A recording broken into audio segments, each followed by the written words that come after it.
स्वागत है आप सभी का मेरे इस यूट्यूब चैनल में। तो आज की जो क्लास रहेगी वो रहेगी हमारी 16 फरवरी के करंट अफेयर्स की। चलिए फिर करते हैं अपनी क्लास को शुरू। पहला क्वेश्चन है हमारा, हाल ही में जो रक्षा मंत्री हैं राजनाथ सिंह, इन्होंने कहां पर जनरल विपिन रावत की जो प्रतिमा है उसका अनावरण किया है। जो क्या है, जनरल विपिन रावत का, ये किया गया है देहरादून में। देहरादून में हमारे जो रक्षा मंत्री राजनाथ सिंह, इन्होंने जनरल विपिन रावत की जो प्रतिमा है उसका अनावरण किया गया है। बात करें जनरल विपिन रावत के बारे में, तो ये पहले सीडीएस अधिकारी थे। ये पहले भारत देश के सीडीएस अधिकारी थे, यानी कि चीफ ऑफ डिफेंस स्टाफ। ये भारत सरकार द्वारा 2019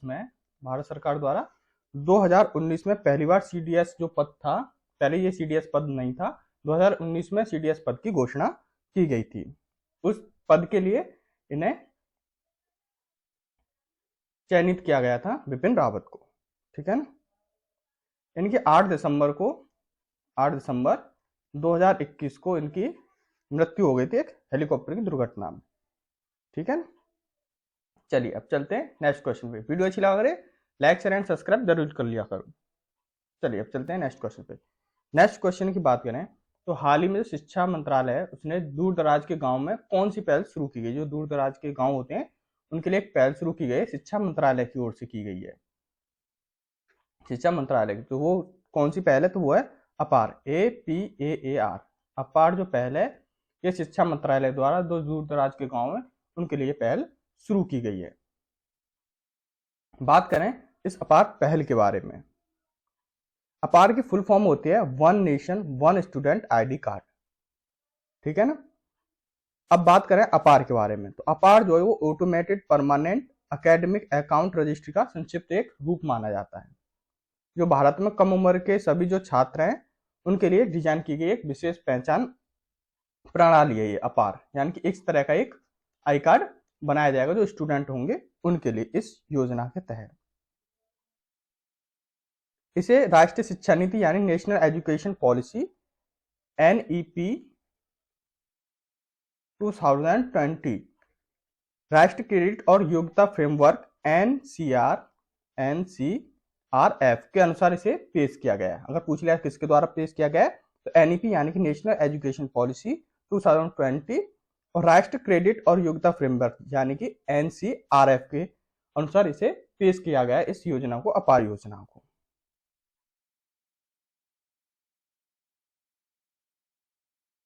ठीक है ना। चलते हैं अब नेक्स्ट क्वेश्चन पे। नेक्स्ट क्वेश्चन की बात करें तो हाल ही में 36वां जो राष्ट्रीय पुस्तक जो मेला है, 36वां राष्ट्रीय पुस्तक मेला, ये कहां पर आयोजित किया गया है, तो ये किया गया है हैदराबाद में। हैदराबाद में ये 36वां राष्ट्रीय, अगर पूछ लिया कितने बार था तो ये 36वां राष्ट्रीय पुस्तक मेला था जो कि आयोजित किया गया है हैदराबाद में। पिछली बार जो लगा था ये 25 फरवरी से 5 मार्च तक चला था। इस बार जो लगा है ये 9 फरवरी से 19 फरवरी तक ये चलेगा, 19 फेब तक ये चलेगा ये पुस्तक मेला जो है, ठीक है ना। चलिए अब चलते हैं नेक्स्ट क्वेश्चन। नेक्स्ट क्वेश्चन की बात करें तो हाल ही में किसे ICAI के अध्यक्ष के रूप में चुना गया है, तो ये चुना गया है रणजीत कुमार को। रणजीत कुमार को ICAI के अध्यक्ष के रूप में इन्हें चुना गया है। अब ICAI की बारे में बात करें तो institute of charter account of India, इसकी फुल फॉर्म होती है ICAI की। ये भारत सरकार के कॉर्पोरेट मामलों के मंत्रालय के स्वामित्व में दुनिया का दूसरा सबसे बड़ा है और भारत में सबसे बड़ा पेशेवर लेखा निकाय है ICAI। इसकी जो स्थापना की बात करें, इसकी जो स्थापना है वो 1 जुलाई 1949 को सनदी लेखा अधिनियम आया था एक, जो था सनदी लेखाकार अधिनियम 1949 के तहत 1 जुलाई 1949 को इसकी स्थापना की गई थी ICAI की, जो कि institute of charter account of India, ठीक है ना। और इसके अध्यक्ष के रूप में किसे चुना गया, तो वो चुना गया रणजीत कुमार को।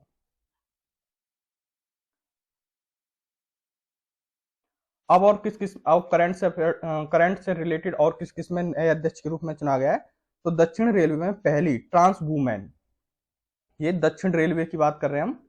दक्षिण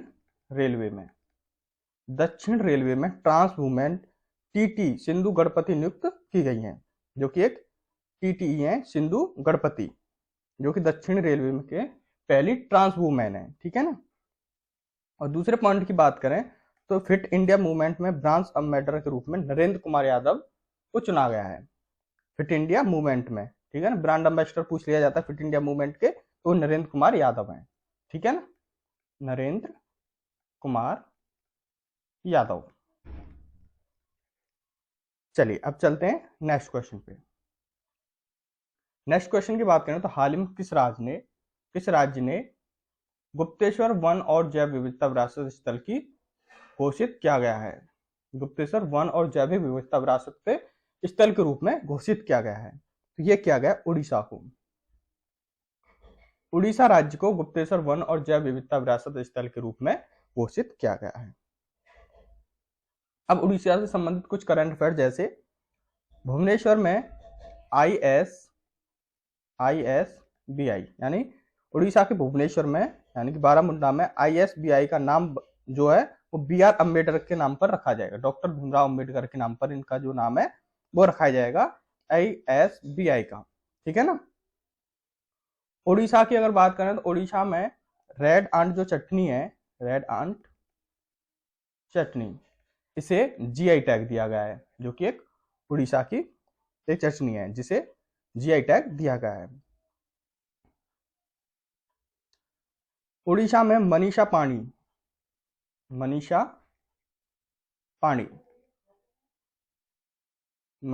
जो है ये भारत की पहली वुमेन एट डी कैंप बनी है। अगर पूछ लिया जाता है ये कहाँ की है मनीषा पाणी, तो ये उड़ीसा की है, जो कि वुमेन एट डी कैंप बनी है, ठीक है ना। एशिया में सबसे बड़े ओपन एयर वार्षिक जो व्यापार मेला है, उसकी यात्रा है, उसका उद्घाटन उड़ीसा के कटक में किया जाएगा। कटक जो कि है उड़ीसा में, ठीक है ना। ये तो कुछ महत्वपूर्ण जुड़े हुए पॉइंट उड़ीसा से, कुछ करंट अफेयर, जैसे रेड आंट चटनी जो इसे GI टैग दिया गया है। मनीषा पाणी जो है वो वुमेन एट डी कैंप बनी है, जो कि उड़ीसा से बिलोंग करती हैं। और एशिया के सबसे बड़े ओपन एयर वार्षिक जो व्यापार मेला वाली जो यात्रा होगी, उसका उद्घाटन कटक यानी उड़ीसा में किया जाएगा। जो भुवनेश्वर में बारामुंडा है, वहां पर ISBI का जो नाम है वो डॉक्टर BR अम्बेडकर के नाम पर रखा जाएगा, ठीक है ना। चलिए अब चलते हैं नेक्स्ट क्वेश्चन पे।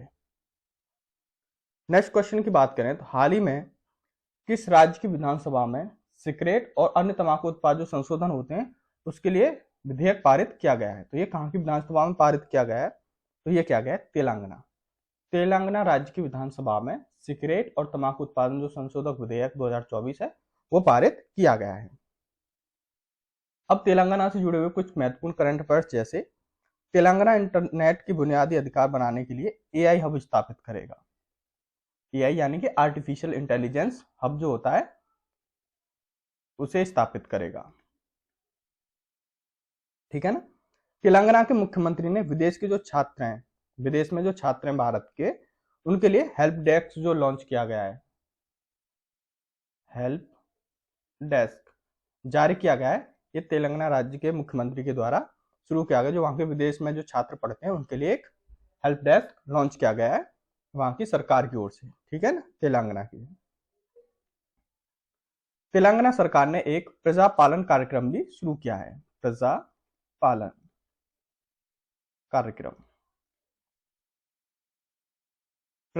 कार्यक्रम भी तेलंगाना सरकार ने शुरू किया है। तेलंगाना सरकार ने महिलाओं और ट्रांसजेंडरों के लिए बस जो यात्रा है ये फ्री कर दी है। जैसे दिल्ली में लेडीजों के लिए फ्री था, ऐसे ही तेलंगाना में महिलाओं के लिए और ट्रांसजेंडर जो होते हैं उनके लिए बस यात्रा जो है वो बिल्कुल पूरी तरह से मुफ्त कर दी है, ठीक है ना। चलिए अब चलते हैं नेक्स्ट क्वेश्चन पे। नेक्स्ट क्वेश्चन की बात करें तो हाल ही में प्रधानमंत्री मोदी किस देश की 3 दिवसीय यात्रा पर गए हैं। 3 दिवस की यात्रा पर गए थे, तो ये कहां पर गए थे, ये कतर भी गए थे और UAE गए थे, यानी कि उपयुक्त दोनों कतर और UAE में 3 दिवसीय यात्रा पर गए थे। वहां क्या क्या महत्वपूर्ण पॉइंट रहे करंट अफेयर्स उससे रिलेटेड, जैसे भारत सरकार UAE में जो भारत गवर्नमेंट हमारी भारत सरकार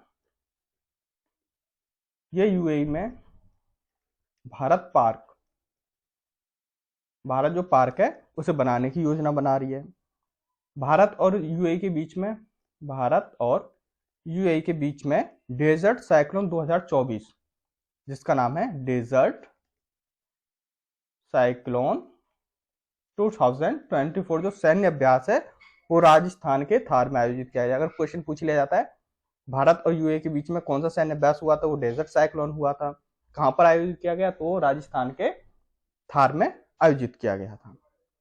तीसरे पॉइंट की बात करें, प्रधानमंत्री नरेंद्र मोदी जी द्वारा अबू धाबी में BAPS के हिंदू मंदिर का उद्घाटन करेंगे, ठीक है ना। और दुनिया की सबसे बड़ी सिंगल साइट सौर ऊर्जा संयंत्र का उद्घाटन यूएई में किया जाएगा। ये दुनिया की सबसे बड़ी सिंगल साइट होगी सौर ऊर्जा संयंत्र की, जो कि यूएई में आयोजित किया जा रहा है। अब चलते हैं नेक्स्ट क्वेश्चन पे। नेक्स्ट क्वेश्चन की बात करें तो हाल ही में कौन सा दुनिया की पहली एयर टैक्सी सेवा शुरू करेगा, यानी कि एयर टैक्सी जो उनकी हवा में जो उड़ती टैक्सी, वो वाली सेवा शुरू करेगा। तो ये करेगा दुबई। ये दुबई के द्वारा पहली एयर टैक्सी सेवा जो है वो शुरू की जा रही है, जो दुनिया की फर्स्ट है, क्योंकि दुबई में शुरुआत होगी। जो कुछ इस टाइप से होगी, जो कि इस इमेज में आपको नजर आ रही है। कुछ इस टाइप से टैक्सी जो है वो दुबई में चलाई जाएगी। जो सबसे पहली शुरुआत हो रही है वो दुबई में ही हो रही है। चलिए अब चलते हैं नेक्स्ट पॉइंट पे। नेक्स्ट पॉइंट की बात करें तो हाल ही में किसने अहमदाबाद में गांधीनगर प्रीमियम लीग का उद्घाटन किया है। गांधीनगर प्रीमियम लीग का जो उद्घाटन किया गया है अहमदाबाद में, वो किसके द्वारा किया गया है, तो ये किया गया है अमित शाह के द्वारा, जो कि गृह मंत्री हैं। प्रेजेंट में गृह मंत्री अमित शाह, इनके द्वारा गांधीनगर प्रीमियम लीग का उद्घाटन किया गया है अहमदाबाद में, जो कि आपको इस इमेज में भी नजर आ रहे होंगे उद्घाटन करते हुए, ठीक है ना। चलिए अब चलते हैं नेक्स्ट क्वेश्चन पे। नेक्स्ट क्वेश्चन की बात करें तो हाल ही में विश्व रेडियो दिवस कब मनाया गया है। विश्व रेडियो दिवस जो है ये कब मनाया जाता है, तो ये मनाया जाता है 13 फरवरी को। 13 फरवरी को विश्व रेडियो दिवस के रूप में मनाया जाता है। अगर बात करें तो इस जो रेडियो दिवस की जो शुरुआत है वो कब की गई थी, तो ये 13 फरवरी 1946 को इसकी शुरुआत की गई थी विश्व रेडियो दिवस की। अब बात करें फरवरी के कौन कौन से महत्वपूर्ण डे बनाए गए हैं, जैसे 1 फरवरी को भारत के तटरक्षक दिवस बनाया गया, 1 फरवरी को। 2 फरवरी को विश्व आर्द्र भूमि दिवस बनाया गया। 4 फरवरी को अंतर्राष्ट्रीय मानव बंधुत्व दिवस यानी विश्व कैंसर दिवस भी मनाया गया। 6 फरवरी को सुरक्षित इंटरनेट दिवस मनाया गया। 7 फरवरी को राष्ट्रीय HIV एड्स जागरूकता दिवस मनाया गया। 10 फरवरी को विश्व दलहन दिवस या राष्ट्रीय कृमि मुक्ति दिवस मनाया गया। और 11 फरवरी को बनाया गया था विज्ञान में महिला और लड़कियों को अंतर्राष्ट्रीय दिवस यानी कि विश्व पुनामी दिवस भी मनाया गया। और 12 फरवरी की बात करें तो 12 फरवरी को मनाया गया था अंतर्राष्ट्रीय डार्विन दिवस या अंतर्राष्ट्रीय मृगी दिवस, ठीक है ना। इसे राष्ट्रीय उत्पादकता दिवस भी मनाया जाता है 12 फरवरी को। तो ये थे आज के जुड़े हुए कुछ महत्वपूर्ण करंट अफेयर्स। आज के लिए बस इतना ही। धन्यवाद मेरे चैनल में जुड़े रहने के लिए।